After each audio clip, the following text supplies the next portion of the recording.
كنت شغال في مكتبة قديمة وسط البلد. المبنى كان من العصر الإنجليزي، مليان كتب عتيقة وريحتها واخدة المكان كله. شغلي كان ترتيب الكتب بعد ما الزباين يمشوا، والوردية بتاعتي بتخلص الساعة 2 الفجر. في ليلة هادية جدا وأنا لوحدي سمعت صوت ورق بيتقلب. اتخضيت وقلت أكيد الهوا.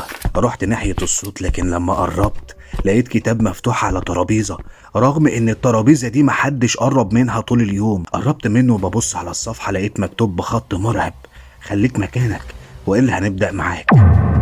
في اللحظة دي نور المكتبة بدأ يضعف، وسمعت صوت خربشة جاية من الأرفف وكتب بتقع لوحدها. لما شغلت الكشاف شفت ظل بيتحرك بسرعة بين الكتب، وكان فيه همسات متقطعة زي ما يكون حد بيتكلم بلغة مش مفهومة. حاولت أجري ناحية الباب لكنه ما كانش بيتفتح مهما حاولت. فجأة حسيت بإيد تقيلة ماسكة كتفي، ولما لفيت لقيت راجل عجوز وشه متاكل وكأنه خارج من كتاب قديم، وقال لي بصوت مرعب: المكتبة دي ليها قوانين وانت كسرتها.